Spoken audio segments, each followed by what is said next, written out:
ये सिर्फ नंबर नहीं है उन स्टूडेंट्स के मार्क्स है जिन्होंने इकोनॉमिक्स को अच्छे से समझा। अगर आप भी इकोनॉमिक्स में 90+ मार्क्स लाना चाहते हैं तो ये चैनल आपके लिए ही है। आज की क्लास जो है उसमें हम ये जानने वाले हैं कि सब्सिडीज किसानों की सबसे बड़ी ताकत है, पर कुछ इकोनॉमिक्स इसे सबसे बड़ी समस्या मानते हैं।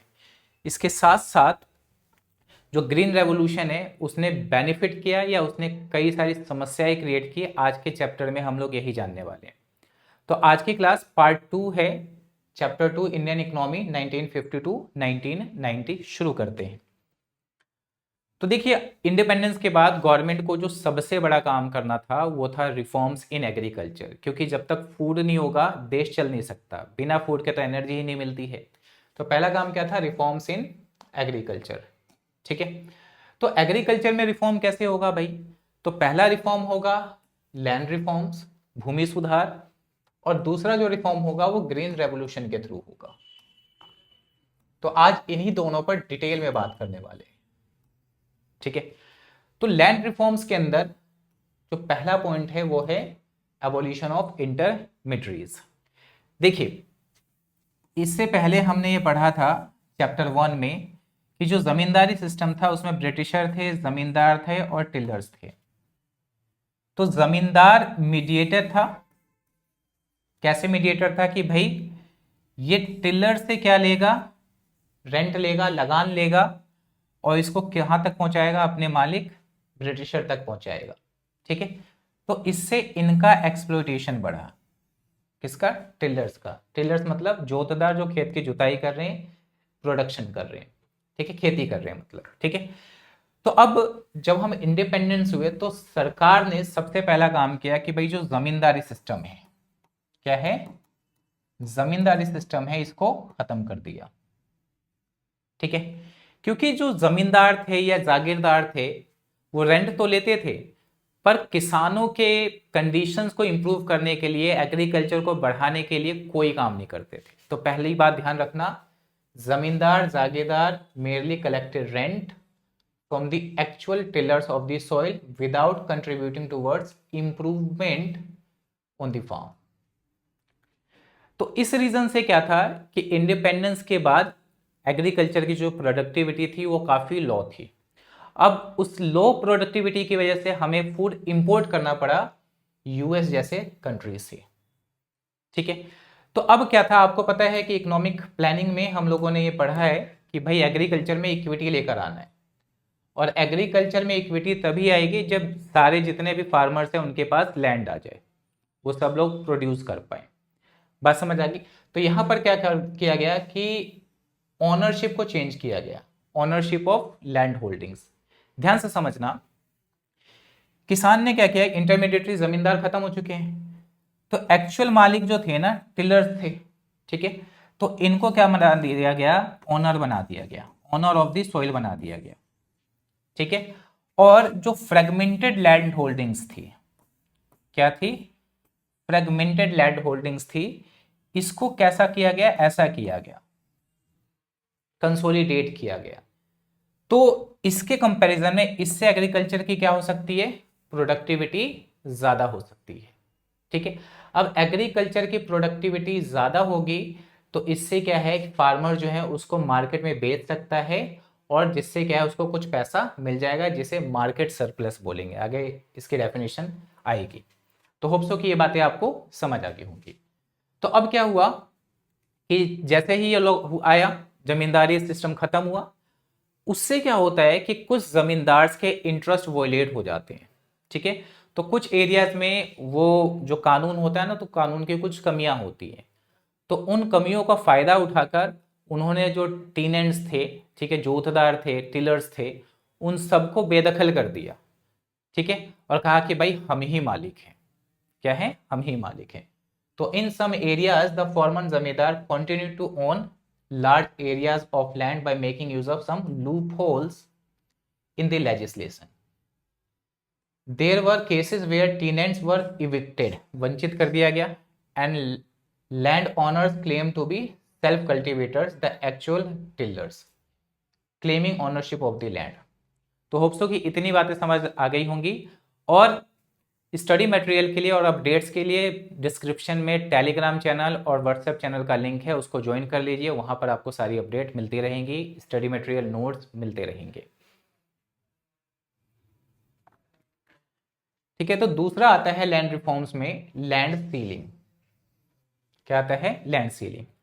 अब देखो, जो लैंड सीलिंग है, लैंड सीलिंग का मतलब क्या होता है कि एक पर्सन के पास, एक इंडिविजुअल के पास मैक्सिमम कितना लैंड होगा, क्योंकि सीलिंग का मतलब क्या है? छत। छत मतलब मैक्सिमम। ठीक है, तो इसमें क्या था कि policy to promote equity in agriculture sector, this means fixing the maximum size of the land which could be owned by an individual. ठीक है, तो एक इंडिविजुअल के पास मैक्सिमम लैंड कितना होगा, तो उससे क्या आई? इक्विटी आई। ठीक है, जो हमने इक्विटी पहले बात की थी इससे पहले लेक्चर में। अब लैंड सीलिंग का पर्पस क्या था कि भाई कुछ ही पर्सन के पास लैंड की ओनरशिप ना रहे, सबको मिल जाए। क्या हो जाए? सबको मिल जाए, जिससे क्या है कि लैंड का एक कंसोलिडेशन भी हो और उसके साथ साथ क्या है कि सबका बेनिफिट हो जाए। ठीक है, तो इसको ध्यान रखना। The purpose of land ceiling was to reduce the concentration of land ownership in a few hands. ठीक है, अब आपको पता है कि जिस तरीके से इंटरमीडिएटरीज को जब हटाया गया तो उन्होंने प्रॉब्लम क्रिएट की। तो जब लैंड सीलिंग को हटाया जाएगा तो बड़े ज़मींदार, बड़े लैंडलॉर्ड्स जिनके पास बहुत ज़्यादा ज़मीनें हैं, वो भी कुछ ना कुछ तो प्रॉब्लम्स क्रिएट करेंगे। तो उन्होंने क्या किया कि भाई जो लैंड सीलिंग लॉ है उसको इम्प्लीमेंट करने में डिले किया। ठीक है, और जो डिले होगा उसमें जो उनको टाइम मिलेगा उसमें वो अपने ज़मीन को अपने रिश्तेदारों के नाम कर देंगे, जिससे क्या है कि ज़मीनें सरकार के हाथ में नहीं जाएंगी और उनके पास लैंड होल्डिंग्स रहेगी, ज़मीनें बची रहेंगी। तो the land ceiling legislation also face hurdles. The big landlords challenge the legislation in the court, delaying its implementation. They use this delay to register their lands in the name of their close relatives। ठीक है, ताकि इस कानून से वो बच पाए। तो होप्स हो कि लैंड रिफॉर्म्स वाली बात आप लोगों को बिल्कुल क्लियर हो गई होगी। अगर ये सारी बातें लिख देंगे तो लैंड रिफॉर्म्स आपका हो जाएगा। अब देखिए क्या है कि बिना लैंड रिफॉर्म्स के ग्रीन रेवोल्यूशन नहीं आ सकता था। तो चलिए लैंड रिफॉर्म्स के साथ अब ग्रीन रेवोल्यूशन को भी डिस्कस करते हैं। देखिए ग्रीन रेवोल्यूशन का मतलब क्या है? ग्रीन रेवोल्यूशन का सिंपल सा मतलब है कि भाई HYV sheets, modern technology, modern inputs का यूज़ करके एग्रीकल्चर की प्रोडक्टिविटी, खासकर व्हीट और राइस की जो प्रोडक्टिविटी है उसको बढ़ाया जा सके। तो ये जनरल सा मतलब है, हम लोगों ने पता नहीं कितनी बार इसको पढ़ा है, तो इसको मैं ज़्यादा डिफाइन नहीं करूँगा। This refers to the large increase in the production of food grains resulting from the use of high yielding varieties HYV seeds. ध्यान रखना है HYV की फुल फॉर्म पूछ सकते हैं, sheets specially for wheat and rice. अब आपको मैं कुछ पॉइंट्स बताता हूं। देखो क्या है बच्चों, भारत के अंदर ग्रीन रेवोल्यूशन का फादर किसको माना जाता है? MS स्वामीनाथन को। और वर्ल्ड के अंदर किसको माना जाता है? नॉर्मन ई बोरलॉग को। ठीक है, कि जो हाई यील्डिंग वेराइटीज, खासकर जो मैक्सिकन शीट्स है ना, उसका डेवलपमेंट किया था नॉर्मन ई बोरलॉग ने। और HYV शीट्स जैसी टेक्नोलॉजी को इंडिया में इम्प्लीमेंट करना, ठीक है, उसमें कैसी कंडीशंस होंगी, कैसी इंप्रूवमेंट होगी, उसको देखने का काम किया था MS स्वामीनाथन ने। ठीक है, तो ये दो नाम आप लोग ध्यान रखेंगे। अब देखो क्या है कि जब ग्रीन रेवोल्यूशन आया, ठीक है, तो इसको 5 फसलों पे इंप्लीमेंट किया गया था: व्हीट, राइस, मेज, ज्वार, बाजरा। पर सबसे ज्यादा इसने बेनिफिट किस में दिखाया था? व्हीट में दिखाया था। ठीक है, तो अब जैसे मान लो ये एक ट्री है, ये क्या है? एक ट्री है, और इस ट्री में सिर्फ मैं पानी दे दूं, क्या दे दूं? सिर्फ पानी दे दूं, तो क्या ये बड़ा हो जाएगा? तो आप कहोगे नहीं सर, बिल्कुल नहीं होगा, क्योंकि पानी के साथ साथ हमें मौसम का भी ध्यान रखना है, हमें सॉइल की फर्टिलिटी का भी ध्यान रखना है, सन रेज का भी ध्यान रखना है। ठीक है, सारी चीज़ों का ध्यान रखना है, तभी पेड़ बड़ा हो पाएगा। ठीक है, और अगर फ्रूट्स का लगाया है तभी वो फ्रूट्स दे पाएगा। तो इसी तरीके से क्या है कि जो HYV सीड है इसको भी कईयों का साथ चाहिए। किसका साथ चाहिए? तो फर्टिलाइजर और पेस्टिसाइड्स। देखो जो HYV शीट से जो क्रॉप उगाई जाती है उस पर इंसेक्ट और पेस्ट का बहुत जल्दी अटैक होता है, ठीक है। तो उससे बचाने के लिए इंसेक्टिसाइड्स और पेस्टिसाइड्स चाहिए, ठीक है। और हमारे भारत की मिट्टी में नाइट्रोजन, फास्फोरस और ह्यूमस की कमी होती है, जनरली मोस्टली सॉइल में है। तो उसके लिए हमें न्यूट्रिशन देना पड़ेगा, तो फर्टिलाइजर भी चाहिए, ठीक है। हमारे देश के अंदर जो एग्रीकल्चर है वो इंद्र देवता पर डिपेंडेंट है, ठीक है। मतलब मॉनसून पर डिपेंडेंट है, बारिश रेनफॉल पर डिपेंडेंट है। तो अगर रेनफॉल नहीं होगा तो फसल बर्बाद हो जाएगी। तो इरिगेशन फैसिलिटीज को भी क्या करना पड़ेगा? डेवलप करना पड़ेगा। HY शीट्स फ्री में तो आता नहीं है, उसमें पैसे लगते हैं और ज़्यादा पैसे लगते हैं, किसान अफोर्ड नहीं कर सकते थे, तो फाइनेंशियल रिसोर्सेज भी चाहिए। तो इन सबको मिला के और HYV शीट्स को मिला के ही प्रोडक्शन को क्या किया जा सकता था? बढ़ाया जा सकता था, ठीक है। अब ग्रीन रेवोल्यूशन के कुछ फेजेस रहे हैं। पहला फेज जो है ग्रीन रेवोल्यूशन का वो मिड 1960 से मिड 1970 का रहा, ठीक है। तो use of seeds was restricted to more affluent state, Punjab, Andhra Pradesh and Tamil Nadu, यहां तक था। तो बेसिकली क्यों था? क्योंकि देखो यहाँ के किसान अमीर थे, वो उसको क्या कर सकते थे? अफोर्ड कर सकते थे HYV शीट्स और अदर फैसिलिटीज को। बाद में इसको देश के अलग अलग स्टेट्स में भी क्या कर दिया गया था? इम्प्लीमेंट कर दिया गया था। तो आप देखोगे कि यहां पर क्या था कि इसने बीट के प्रोडक्शन में ही सिर्फ क्या किया? हेल्प किया, मतलब ज्यादा इस पर किया, बाकी ऊपर बहुत कम था। उसके बाद second phase of green revolution mid 1960 से मिड 1970। देखो कई बार ये क्वेश्चन MCQ में आ जाते हैं, तो MCQ में आ जाते हैं तो इसको आपको ध्यान रखना है, ठीक है। हो सकता है कि कुछ इससे रिलेटेड पॉइंट पूछ ले, बट ये भी क्वेश्चन MCQ में आ सकता है। बात समझ आ गई?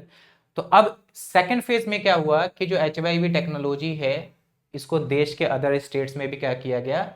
इम्प्लीमेंटेड किया गया, और अदर क्रॉप्स पर भी इसको इम्प्लीमेंट किया गया, उसमें भी इसको क्या मिले? बेनिफिट्स मिले। इससे जो HYV शीट्स है उससे बेनिफिट्स मिले। The spread of green revolution technology enable India to achieve self sufficiency in food grains,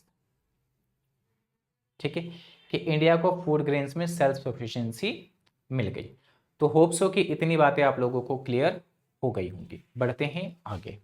तो अब रिजल्ट क्या रहा? Result of green revolution in India, ठीक है। तो देखिए क्या था कि इंसान के जो इंडिया के जो फार्मर्स थे वो उगाया, फसल उगाया, खा लिया, खत्म कर दिया, यहां तक ही डिपेंडेंट थे।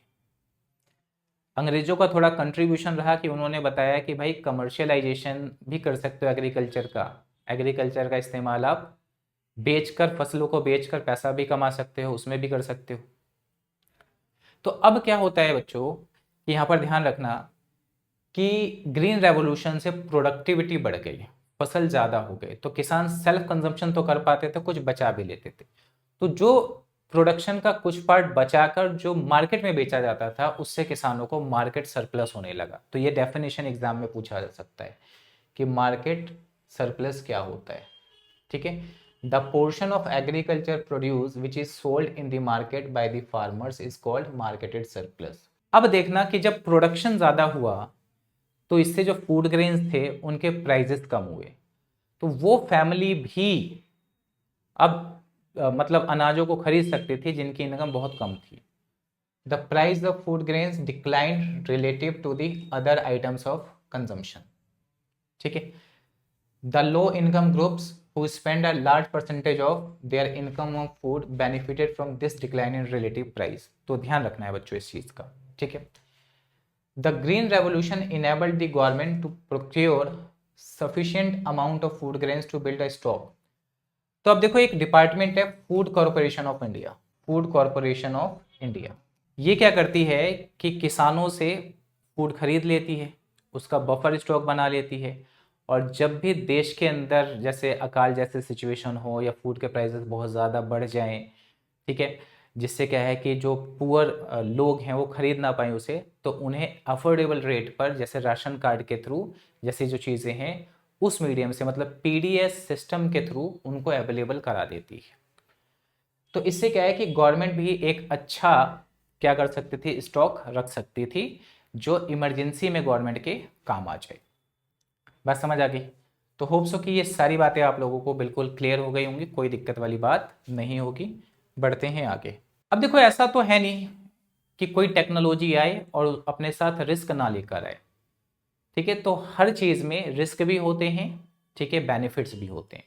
तो यहाँ पर HYV शीट जो है या टेक्निक जो है, इसके क्या रिस्क थे उसको हम लोग देखने वाले हैं।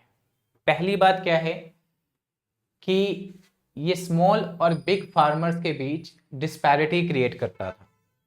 ठीक है, कैसे कि HYV जो टेक्नोलॉजी है उसको रिच फार्मर्स ही अडोप्ट कर सकते थे, क्योंकि उसमें को खरीद में, ठीक है, काफ़ी पैसा लगता है, क्योंकि उसमें मॉडर्न टेक्नोलॉजी भी चाहिए, मॉडर्न इनपुट्स भी चाहिए, इंसेक्टिसाइड्स भी चाहिए, पेस्टिसाइड्स भी चाहिए, तो सब पे पैसा खर्च होता है।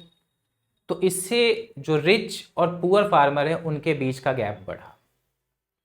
ठीक है, दूसरी बात, इससे पहले मैंने बताया कि जो HYV शीड वाले जो क्रॉप होते हैं उस पर इंसेक्ट्स और पेस्ट का बहुत जल्दी अटैक होता है। तो इससे मान लो जो पुअर फार्मर्स है जिन्होंने किसी तरीके से पैसों का इंतज़ाम करके उसका यूज़ कर लिया और फसल बर्बाद हो गई, तो वो तो बेचारे सड़क पर आ जाएंगे। तो HYV crops were also more prone to attack by pest, and small farmers who adopted this technology could see lose everything in pest attack। अब इस रिस्क को कम तो करना गवर्नमेंट का काम था। तो अब गवर्नमेंट के क्या ऐसे इनिशिएटिव रहे जिससे इस रिस्क को कम किया जा सकता? तो सरकार ने कहा कि भाई देखो, हम चाहते हैं कि पुअर फार्मर्स भी HYV टेक्नोलॉजी का यूज़ कर पाए, तो हम एक काम कर सकते हैं कि हम उन्हें लोन देंगे। और लोन कैसा देंगे? कम रेट ऑफ इंटरेस्ट पे देंगे। तो पहला क्या हो गया? Government provided loans at low rate of interest. Government ने कहा हम एक काम और कर सकते हैं कि थोड़ा मोटिवेशन और मिल जाएगा फार्मर्स को, कि हम ना उन्हें सब्सिडीज भी दे देंगे, कि सब्सिडाइज रेट पर फर्टिलाइजर्स वगैरह दे देंगे, जिससे क्या है कि उनके ऊपर थोड़ा सा बर्डन कम हो जाए। सरकार ने कहा हम एक काम और करेंगे कि जो पेस्ट अटैक है, इंसेक्ट अटैक है, उसको कैसे रिड्यूस किया जा सकता है उस पर हम रिसर्च करेंगे। तो सरकार ने रिसर्च इंस्टीट्यूशंस भी इस्टेब्लिश कर दिए। तो इससे क्या हो गया कि रिस्क फार्मर्स का जो है रिड्यूस हो गया और प्रोडक्टिविटी भी जो है वो इंक्रीज हो गई, और इंडिया जो है सेल्फ सफिशिएंट फूड ग्रेन्स में हो पाया, और सेल्फ सफिशिएंसी की वजह से ही हम सेल्फ रिलायंस का ऑब्जेक्टिव अचीव कर पाए एग्रीकल्चर के अंदर। चलिए बढ़ते हैं आगे। तो अब जो सब्सिडीज है इसके ऊपर डिबेट है। कुछ इसके फेवर में बात करते हैं, कुछ कहते हैं कि भाई सब्सिडीज को बंद कर देना चाहिए, कुछ कहते हैं कि भाई बंद कर दिया तो जो छोटे किसान हैं वो मर जाएंगे, उनकी हालत बिल्कुल ख़राब हो जाएगी। तो आइए डिस्कस करते हैं। एक क्वेश्चन एग्जाम में यहाँ पर बन सकता है कि क्रिटिकली एनालाइज। तो जहाँ पर आप क्रिटिकली एनालाइज देख लो, वहाँ पर आपको पॉजिटिव नेगेटिव दोनों बातें बतानी है, एडवांटेज डिसएडवांटेज दोनों बताने हैं। ठीक है, फेवर में और अगेंस्ट में दोनों में बात करनी है। ये नहीं कि सिर्फ एक ही चीज़ लिख दी और आप सोचोगे कि भाई पूरे मार्क्स मिलने चाहिए, तो ऐसा नहीं होता। तो पहला है अगेंस्ट में। देखिए क्या है कि आज की डेट में भारत की जो आबादी है 145 करोड़ है। मैं ये मान लेता हूँ कि सिर्फ 40 करोड़ लोगों को सब्सिडी मिलती है और 100 रुपये सब्सिडीज मिलती है। तो आप खुद अंदाज़ा लगा सकते हो कि गवर्नमेंट का कितना पैसा जाएगा। तो सब्सिडीज से नो डाउट कि गवर्नमेंट के अंदर ह्यूज बर्डन, गवर्नमेंट के ऊपर ह्यूज बर्डन पड़ता है। किसका? जो पैसा है उसका। अब देखो, कुछ इकोनॉमिक्स ये कहते हैं कि देखो सब्सिडीज देना अच्छी बात है, सब्सिडीज आपने दे दी, कुछ किसान जो है प्रॉफिट में आ गए, यूज टू हो गए उस टेक्नोलॉजी के, तो अब सब्सिडीज को क्या कर देना चाहिए? बंद कर देना चाहिए। ठीक है, कि सब्सिडीज का जो पर्पस है वो पूरा हो गया है।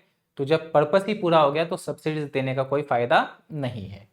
तो some economists believe that once the technology is found profitable and is widely adopted, subsidies should be phased out since their purpose has been served। ठीक है, कुछ आर्गुमेंट्स ये भी दिए जाते हैं कि देखो जैसे सब्सिडीज जो दी जा रही हैं उससे क्या है कि किसानों का तो कम फायदा हुआ, उससे फर्टिलाइजर जो इंडस्ट्रीज वगैरह हैं उनका ज़्यादा फायदा हो गया। मतलब सब्सिडीज जो है वो टारगेटेड ग्रुप तक नहीं पहुंच पाई। तो बेनिफिट द फर्टिलाइजर इंडस्ट्री। ठीक है, बात समझ आ गई। एक बात और भी थी कि ये भी कहा गया कि भाई जो सब्सिडीज का जो असली बेनिफिट्स था वो भारत के मोस्ट प्रोस्पेरस जो रीजन है वहाँ पर जो समझदार लोग थे, पढ़े लिखे लोग थे, ठीक है, बड़े अमीर लोग थे, उन्होंने उठाया। टारगेटेड ग्रुप को तो फायदा मिला ही नहीं। तो ये भी अगेंस्ट में बात की जाती है किसके, सब्सिडीज की। तो the subsidy largely benefit the farmer in most prosperous region. अब वहीं अगर हम लोग फेवर की बात करें तो ये कहा जाता है कि देखो भाई एग्रीकल्चर ना बहुत रिस्की बिजनेस होता है। ठीक है, बारिश आ गई, ओले पड़ गए, तो ये मॉनसून पर, मौसम पर, क्लाइमेट पर डिपेंडेंट बिजनेस है। ठीक है, कि एक झटके में उनकी फसल बर्बाद हो सकती है। तो इसीलिए क्या है कि रिस्की बिजनेस है, इसलिए सब्सिडीज को दिया जाना चाहिए। दूसरा आर्गुमेंट ये दिया जाता है फेवर में इसके कि भाई देखो भारत के अंदर आज भी जो किसान हैं, फार्मर्स हैं, ठीक है, वो पुअर हैं, कई मार्जिनल हैं, तो वो ना इंसेक्टिसाइड्स, पेस्टिसाइड्स इन सबको अफोर्ड नहीं कर सकते। तो उनकी सब्सिडीज क्या है, जारी रहनी चाहिए। तो most farmers are very poor and will not be able to afford the required inputs without subsidies. ठीक है, अगर सब्सिडी नहीं दिया तो भाई पुअर फार्मर जो है कर नहीं पाएंगे, तो इससे गैप बढ़ेगा किसका, रिच और पुअर फार्मर्स का। ठीक है, अब ये लास्ट पॉइंट बच गया है। तो देखो अभी हमने यहां पर बात की थी ना कि जो सब्सिडीज है वो टारगेटेड ग्रुप तक नहीं पहुंच पाया है। तो जो इकोनॉमिक्स कहते थे कि भाई सब्सिडीज को रोक देना चाहिए, ठीक है, कि वो प्रॉफिटेबल आ गए हैं, यूज टू हो गए हैं। अगर बेनिफिट्स टारगेटेड ग्रुप तक नहीं पहुंच पा रहा है तो इसमें गलती किसकी है, इसमें गलती सरकार की है। तो पॉलिसीज को बदलने की जरूरत है, ना कि सब्सिडीज को खत्म करने की जरूरत है। ठीक है, तो ये जो लास्ट पॉइंट है ये इसी पर बेस्ड है कि टारगेटेड ग्रुप तक सब्सिडीज पहुंचानी है हमें। तो फेवर में और अगेंस्ट में अच्छे पॉइंट्स आप लोगों ने गेन कर लिए यहां पर। ठीक है, चलिए बढ़ते हैं आगे। चलिए, तो अब हम लोग बात कर रहे हैं एवोल्यूशन ऑफ एग्रीकल्चर रिफॉर्म्स। तो देखिए लेट 1960 में प्रोडक्शन बढ़ गया क्योंकि हमने ग्रीन रेवोल्यूशन लिया है, उसकी वजह से प्रोडक्शन बढ़ा एग्रीकल्चर में। तो इससे सेल्फ सफिशिएंसी आ पाई, सेल्फ रिलायंस हो पाया भारत जो है किस पर, फूड ग्रेन्स के मामले में। कुछ इकोनॉमिक्स ये कहते हैं कि भाई जब कंट्री मोस्ट प्रोस्पेरस हो जाता है तो जीडीपी में जो एग्रीकल्चर का कंट्रीब्यूशन है और जो एग्रीकल्चर पर डिपेंडेंट पॉपुलेशन है दोनों कम होती है। पर भारत के साथ थोड़ा सा अलग है कि 1950 से 1990 के बीच जो जीडीपी में एग्रीकल्चर का जो कंट्रीब्यूशन है वो डिक्लाइन हुआ, बट एग्रीकल्चर पे जो डिपेंडेंट पॉपुलेशन है उस पर कोई ज़्यादा फर्क नहीं आया। और आज भी हम देखें, आज 2026 है, तो एग्रीकल्चर के अंदर 45% के आसपास जो पीपल डायरेक्टली या इनडायरेक्टली एम्प्लॉयड हैं। ठीक है, तो ये था एग्रीकल्चर पे पूरा लेक्चर।